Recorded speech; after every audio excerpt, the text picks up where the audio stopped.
अस्सलाम वालेकुम। आज हम बात करेंगे नूर जहाँ के सेकंड एपिसोड के बारे में। तो वीडियो शुरू करने से पहले हमारे चैनल को सब्सक्राइब कर लीजिए अगर अभी तक आपने नहीं किया, ताकि हमारी हर न्यू वीडियो आप तक पहुंच सके। यहाँ पर जैसे ही हुनैस से बात करने सफ़ीर आता है तो उन्हें कहता है कि भाई मैं ये शादी नहीं करना चाहता। ये बात सुनकर वो हैरान हो जाता है। सफ़ीर कहता है कि मैं किसी और से मोहब्बत करता हूँ, वो लड़की भी बहुत अच्छी है, प्लीज़ आप मेरा साथ दें, मैं उससे छोड़ नहीं सकता हूँ। जब हुनैद ये बात सुनता है तो कहता है कि तुम्हारी हिम्मत कैसे हुई कि तुमने मोहब्बत किया है, तुम्हें पता हमारा हर फैसला हमारी माँ करती है। दूसरी तरफ नूर बानो यहाँ पर आती है और आकर अपने डैड को कहती है कि आप यहाँ पर क्यों सोए हुए हैं। उसके डैड कहते हैं कि बस क्या करूँ, मेरी तो नींदें ही उड़ गई हुई हैं। मुख्तार शाह ने अच्छा नहीं किया है, वैसे भी उस औरत को अपना लिया। ये बात सुनकर नूर बानो कहती है कि मुझे वैसे वो इतनी बुरी नहीं लगी, अच्छी है, लेकिन मैं आपको एक बात बता दूँ, हम शादी में लाजमी जाएंगे। उसके बाबा भी खामोश हो जाते हैं। दूसरी तरफ सफ़ीर फिर से माहा से बात कर रहा होता है और उसे कहता है कि मैं तुम्हें यकीन दिलवाता हूँ, मैं सिर्फ तुमसे मोहब्बत करता हूँ। जब माहा ये बात सुनती है तो कहती है कि मेरी मामा बार बार पूछती रहती हैं, आखिर वो कोई बच्ची नहीं है जो उन्हें समझ ना आए, प्लीज़ कुछ ना कुछ करो। अगली सुबह होती है, सारे खाने के टेबल पे बैठे होते हैं। जैसे ही हुनैद पूछता है कि आप अम्मी वहाँ पर गई थी, वहाँ पर क्या बना, तो वो कहती बस ठीक था।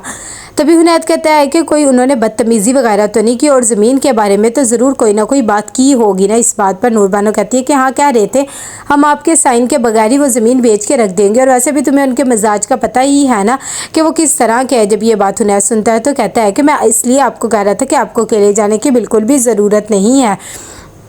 लेकिन नूर बानो उसे टोकती है और कहती है कि तुम्हारी माँ में अभी इतना दमखम है कि हर बात का जवाब खुद दे सकती है। कि इतनी देर में मुराद भी बोल उठता है और कहता है कि हाँ उन्होंने बदतमीज़ी तो काफ़ी की थी, खैर भाई की शादी का क्या तैयारियां वगैरह नहीं करनी है। कि इतनी देर में सफ़ीर को गुस्सा आता है और वो कहता है कि हाँ भाई हमारी तो तैयारियाँ ही चल रही हैं। ये बात सुनकर नूर जहाँ कहती है कि तैयारियों के बारे में मैंने कहा है, और वैसे भी तुम्हारी शादी है बहुत जल्द, ज़ाहिरी बात है तैयारियां नहीं करनी है, घर के सारे फर्नीचर कर्टन्स वगैरह तो मैं खुद देख लूँगी, लेकिन तुम भाइयों ने इसकी शॉपिंग पूरी करवानी है।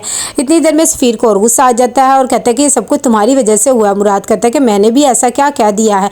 नूर बानो को खैर गुस्सा आ जाता है और वो सारा गुस्सा सफ़ीना पे उतार देती है और उसे कहती है कि तुम पानी क्यों नहीं रखा है, और ख़ुद उठ के चली जाती है। यहाँ पर खाने के टेबल से फारग होकर जब हुनैद कमरे में जाता है तो सफ़ीना पर फिर बोलने लग जाता है और उसे कहता है कि तुम्हें अभी तक टेबल लगाना नहीं आया अपने घर में, क्या तुम्हारे नौकर थे जो तुम्हें काम करना नहीं आया इतने महीनों में भी। ये बात सुनकर बेचारी कहती है कि हाँ हमारे घर नौकर नहीं थे, लेकिन हम बहुत सारे लोग थे, और ऐसे में मैं भूल गई थी, इसमें क्या बात है। खैर वो उससे माजरत करती है और कहती है कि इधर आए बैठे, मैं शादी के लिए कपड़े वगैरह सेलेक्ट कर रही हूँ।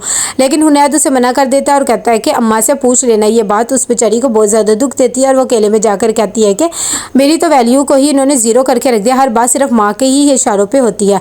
दूसरी तरफ हुनैद जब शॉपिंग करवाने सफ़ीर को जाता है तो उसे ड्रेसेस वगैरह दिखाता है और कहता है कि ये सब चीज़ें छोड़ दो। सफ़ीर कहता है कि भाई मैं आपको पहले भी बता चुका हूँ कि ये मैं शादी नहीं करना चाहता, वैसे भी मैं माँ से मोहब्बत करता हूँ और उससे ही शादी करूँगा। ये बात सुनकर हुनैद को गुस्सा आ जाता है और कहता है कि जो हमारी माँ हमारे बारे में फ़ैसला करेगी सिर्फ वही होगा। तुम्हें मैं पहले भी ये बात बता चुका हूँ। कि इतनी देर में मुराद आता है और एक शेरवानी लाता है और कहता है कि भाई ये ट्राई करके देखकर बहुत अच्छी लग रही है। हुनैद कहता है कि हाँ वाकई अच्छी। इतनी देर में वो ट्राई कर रहा होता है कि उसी मॉल में माँ भी आई होती है। वो उसे देखकर एकदम हैरान हो जाती है। जैसे ही वो गुस्से से जा रही होती है सफ़ीर उसके पीछे जाता है। माँ कहती है कि मुझे तुम्हारी कोई भी बात नहीं सुननी है, तुम्हारी शादी 15 दिन में हो रही है, तुमने मुझसे झूठ बोला है। ये बात सुनकर वो कहता है कि हाँ पता नहीं क्यों अम्मी ने इतनी जल्दी की डेट रख दिया, लेकिन तुम टेंशन ना लो, मैं कुछ ना कुछ करूँगा क्योंकि मैं तुमसे ही सिर्फ मोहब्बत करता हूँ। यहाँ पर नूर जहाँ फ़ोन करती है नूर बानो को, उससे कहती है कि भाई क्या कर रही हो, तुम बोर होती हो तो मुझसे बात वगैरह कर लियो, मैं शॉपिंग के लिए जा रही हूँ तो तुम भी मेरे साथ चलो। नूर बानो कहती है पहले तो मना, फिर कहती है कि अच्छा चले ठीक है मैं आपके साथ चलती हूँ, क्योंकि वैसे बाबा को अच्छा तो नहीं लगेगा, लेकिन मैं यहाँ भी बोर हो रही हूँ, फिलहाल तो बाबा ज़मीनों पर गए हुए हैं। इतनी देर में नूर जहाँ जाती है अपने बेड पे मुराद के पास और उसे कहती है कि मैंने शॉपिंग पे जाना है और हमने साथ ही नूर बानो को भी पिक करना है क्योंकि उसे भी मैंने शॉपिंग करवानी है। जैसे ही उसका नाम सुनता है तो कहता है कि वो बहुत बदतमीज़ है, मैं तो कभी भी नहीं जाऊँगा, लेकिन अपनी माँ के कहने पर उसे वो शॉपिंग पे लेकर आ जाते हैं। यहाँ पर नूर जहाँ उसे कहती है कि तुम्हें जिस तरह का भी ड्रेस चाहिए और जो भी चाहिए तुम खरीदो, सब कुछ मैं हैंडल कर लूँगी। तभी नूर बानो ड्रेसेस वगैरह देखने लग जाती है और कहती है कि मुझे तो सारे ड्रेस ही पसंद आ रहे हैं। एक ड्रेस उसे बहुत पसंद आता है। जैसे ही वो ट्राई करके आती है तो बाहर आकर उसे इतना ज़्यादा वो खूबसूरत लगता है और कहती है कि मैं कैसी लग रही हूँ। जब वो पूछती है तो नूरजहाँ और मुराद उसे देखते ही रह जाते हैं।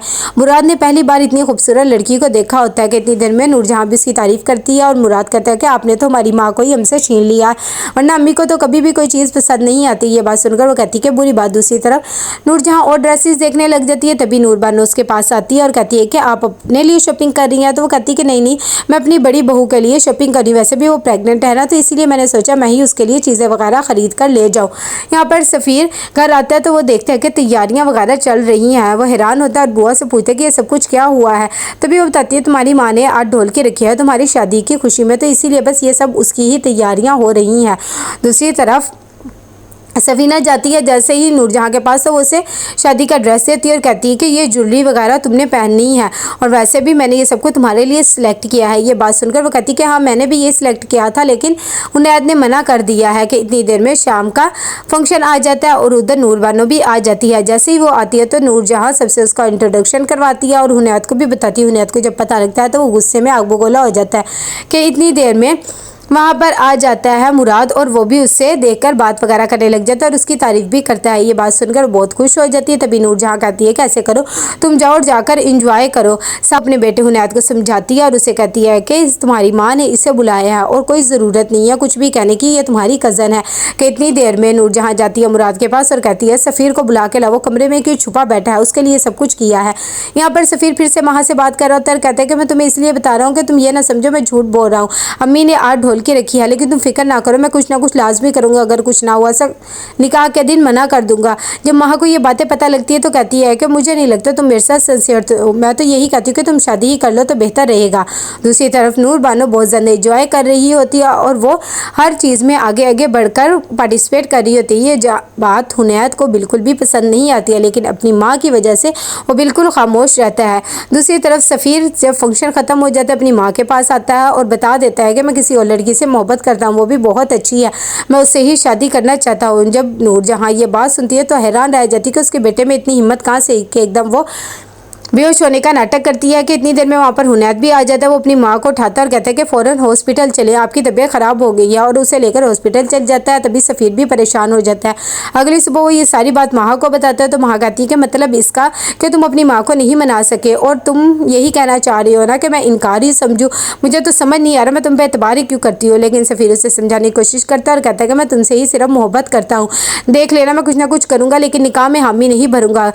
यही निकाह वाला दिन आ जाता है। तभी सफ़ीर और सुंबल एक दूसरे के आमने सामने होते हैं। काजी साहब पूछते हैं पहले सुंबल से कि क्या तुम्हें निकाह कबूल है। सुंबल बेचारी वैसे भी उसका बाप नहीं होता तो वो कह देती है कि हाँ मुझे निकाह कबूल है। ये बात सुनकर नूरजहाँ बहुत ज़्यादा खुश होती है कि वो अपनी मर्ज़ी से ही सफ़ीर की भी शादी करी है। यही बात काजी जब पूछता है सफ़ीर से तो वो एकदम खामोश रहता है। हुनैद उसे कहता है कि जल्दी से हामी भरो, लेकिन वो मना कर देता है कि इतनी देर में वहाँ पर नूरजहाँ और उसका बाप भी आ जाता है। जैसे ही वो इनकार करता है तो नूरजहाँ ये देखकर हैरान हो जाती है। तो कैसा लगा आपको एपिसोड, लाइक और शेयर करके लाजिम बताइएगा। अल्लाह हाफिज़।